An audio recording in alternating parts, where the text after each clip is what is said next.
the heart of Manhattan, a 1959 Gibson Les Paul Sunburst shone brightly in the display window of a renowned vintage guitar shop, priced at a staggering $850,000.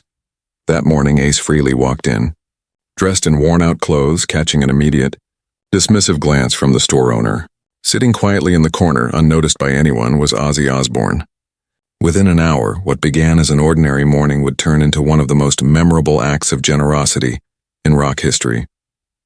Ace Frehley, the legendary guitarist from Kiss, had spent the previous night at a friend's place, listening to old vinyls until dawn. Wanting to clear his mind, he wandered the Manhattan streets early that morning. As he strolled, his eyes caught the magnificent Les Paul in the shop window. Having played countless guitars over his 40-year career, something about that '59 Les Paul drew him in. It wasn't just an instrument, it was pure artistry. Without hesitation, he decided to step inside. Behind the counter stood Richard Castellano, a 45-year-old shop owner wearing a flashy suit. He had managed this family-owned business for a decade and prided himself on being able to judge customers instantly. When Ace entered, Castellano didn't bother looking up. He was busy finalizing an invoice for a wealthy collector who'd visited earlier. Ace slowly approached the Les Paul hanging on the wall. A small tag beside it read, 1959 Gibson Les Paul Standard, original sunburst finish, $850,000, serious buyers only. He gently ran his fingers along the guitar's neck, feeling the smooth texture of the wood. His touch reflected decades of experience and deep respect, almost reverence for the instrument. Finally glancing up, Castellano noticed Ace.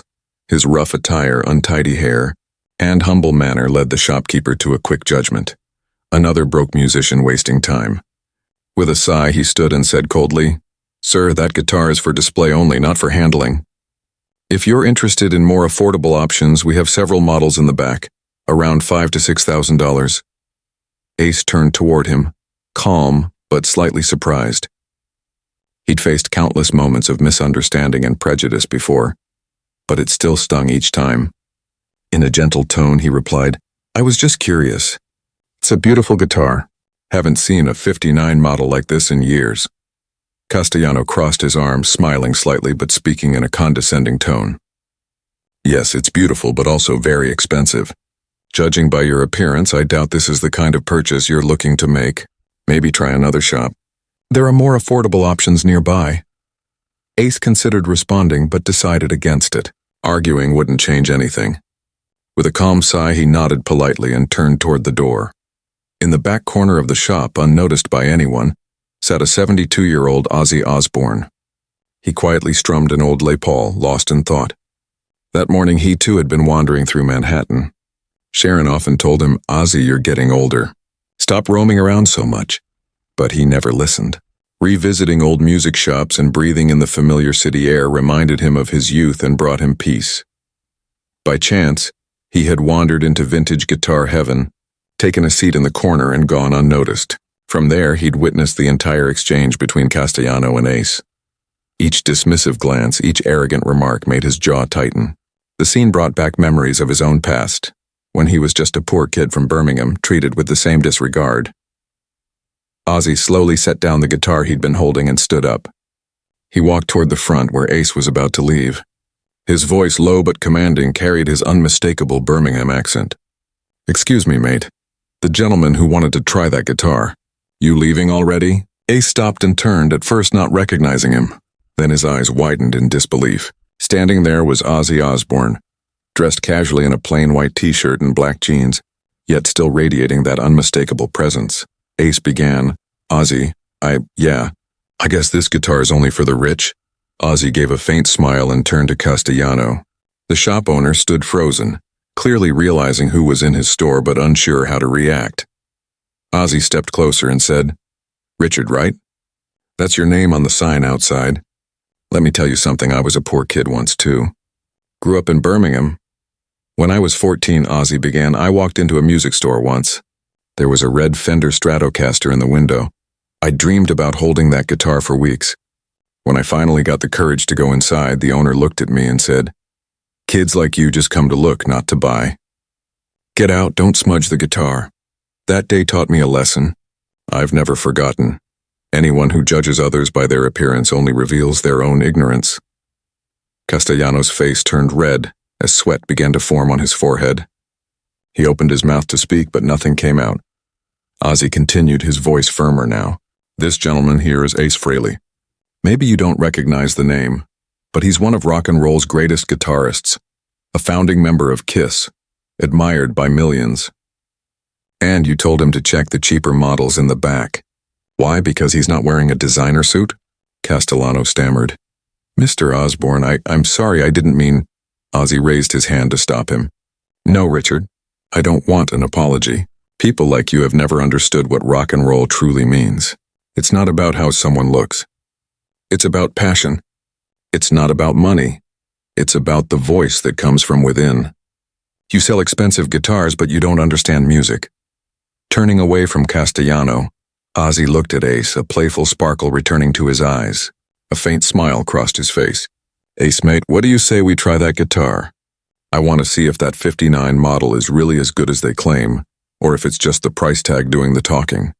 Ace laughed, still processing the moment. Ozzy, are you serious? Ozzy shrugged in his familiar way. Of course I'm serious, though if you ask Sharon, she'd say otherwise.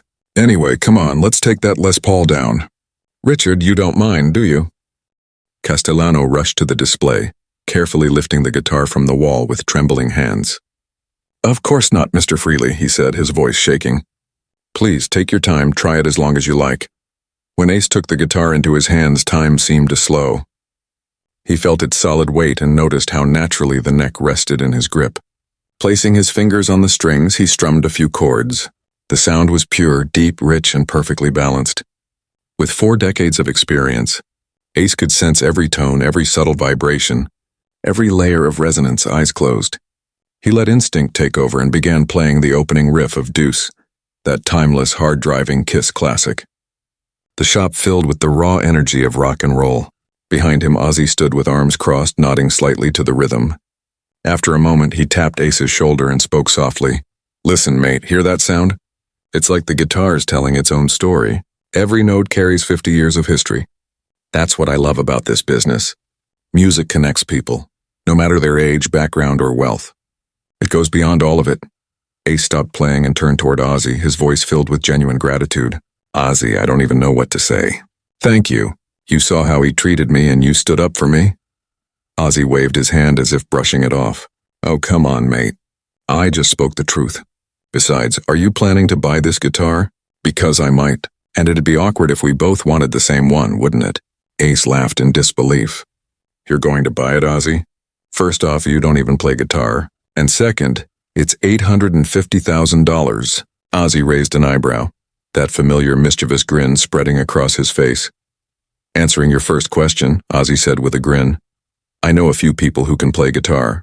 And as for the second, if I don't tell Sharon, she won't find out.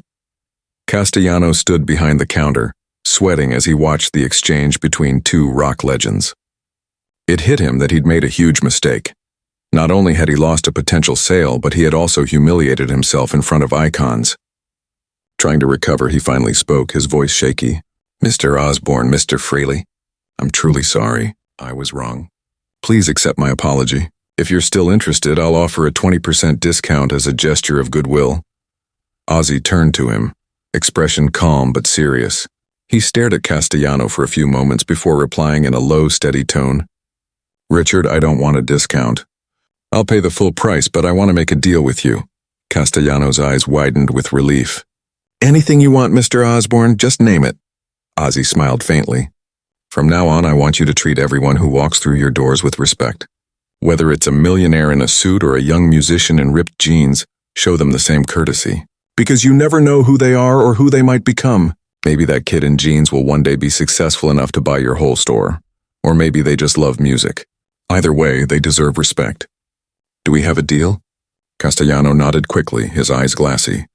Deal. I promise I'll never act like that again. Ozzy turned toward Ace and gently patted his shoulder. Ace, let's buy this guitar together, half each. But it's not staying with us, Ace looked puzzled. Not staying? Then where's it going? That familiar mischievous smile returned to Ozzy's face. We're taking it out on the street, mate. We'll find one of those young musicians, someone playing in the subway or in a park, and give it to them. Ace was stunned. Wait, you're saying we're giving away an $850,000 guitar to a street musician? Ozzy, are you serious? Ozzy chuckled. Ace, listen. I've bought plenty of guitars in my life and spent more money than I can count. But the best feeling I've ever had comes from giving, especially to someone who truly needs it.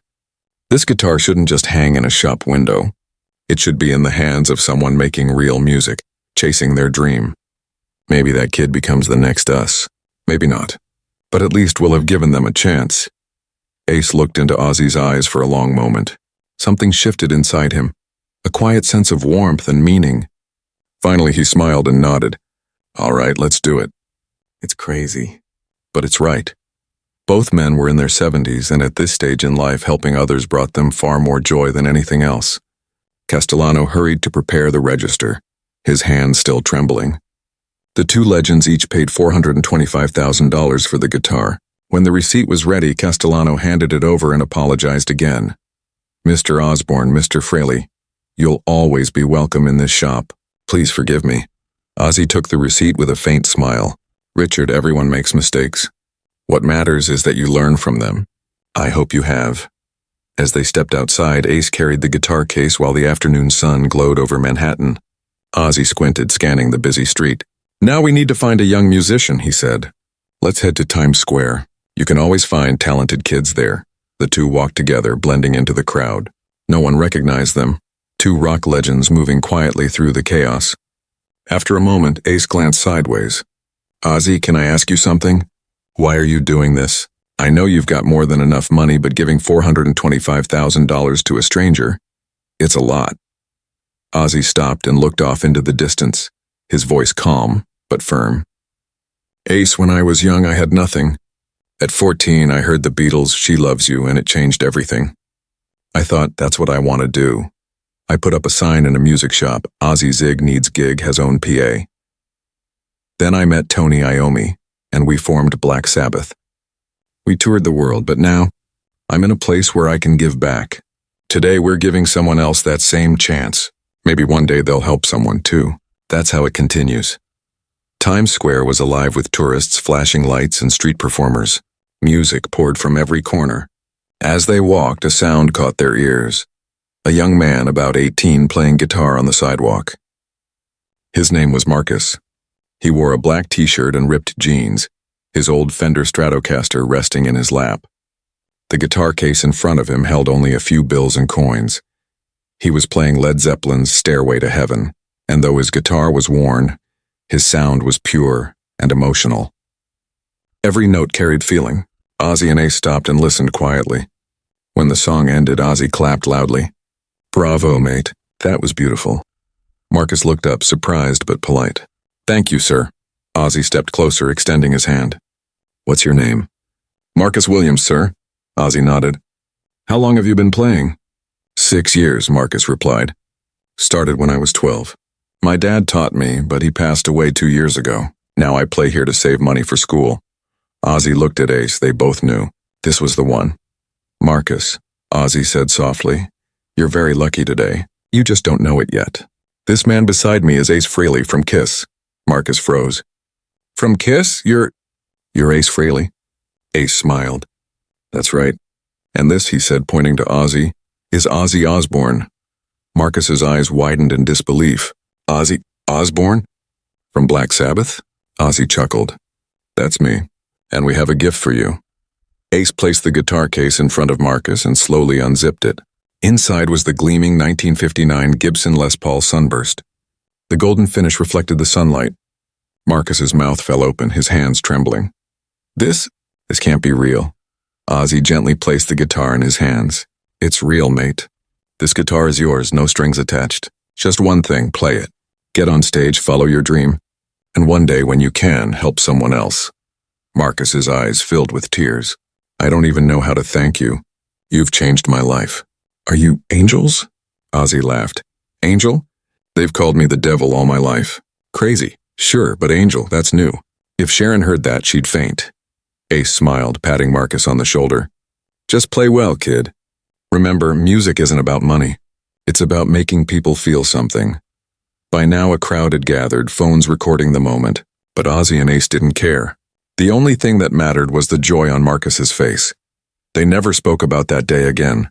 Not in interviews, not online. They never found out what became of Marcus. But that didn't matter.